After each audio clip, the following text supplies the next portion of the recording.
5 seconds.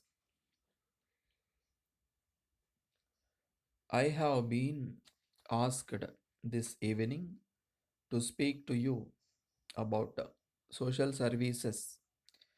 If you find that I am not able to do sufficient justice to this great audience, you will credit to so many engagements that I hastily accepted. It was my desire that I should have at least a few moments to think out what I have to say to you, but it was not to be.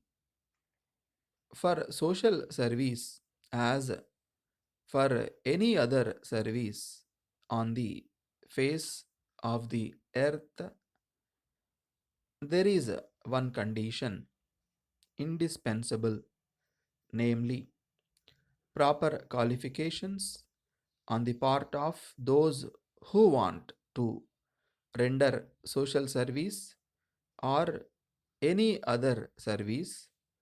So, we shall ask ourselves this evening whether those of us who are already engaged in this kind of service and others who have aspired to render the service possess these necessary qualifications, because you will agree with me that in social service, if they can mend matters, they can also spoil matters.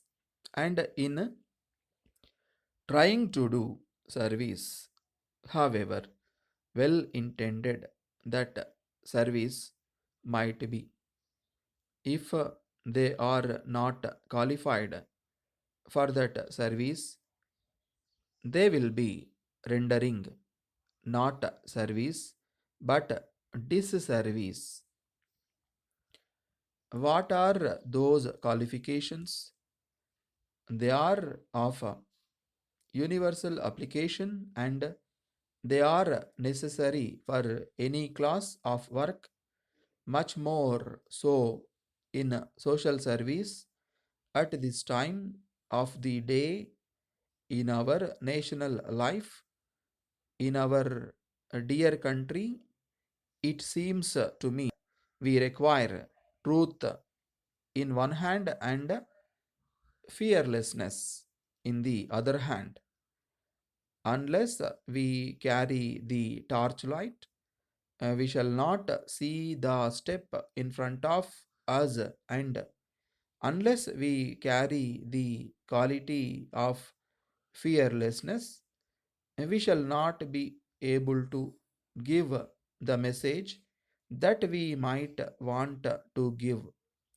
Unless we have this fearlessness, I feel sure that when that supreme final test comes, we shall be found wanting. So, I suggest to every social worker must have these two qualities to serve his countrymen. Although in India we have had a long tradition of voluntary social work, I find that we are not making full use of our resources. There is a lot of talent and capacity and willingness for the social work. We should so devise our programs as to attract the people who are ready to help us with their money or talent or time. The voluntary organizations provide an opportunity for those who are ready to contribute money, talent, or service. Dear sirs, we have given our careful attention to your terms and conditions and have decided to appoint you as our agent.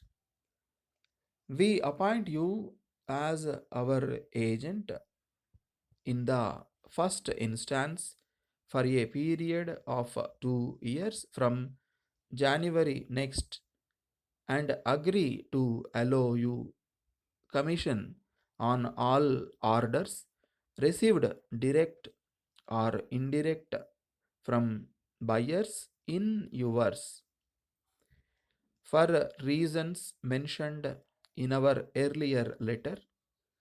Your area of operation will be limited to the city only.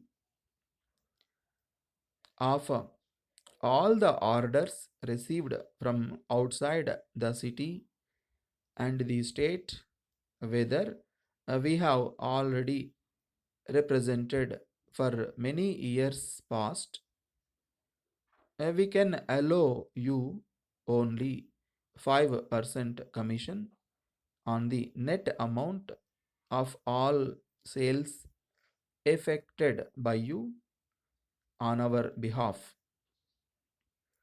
We agree to allow you the customers discount of 2% on all ordinary sales and special discount to be arranged for special orders.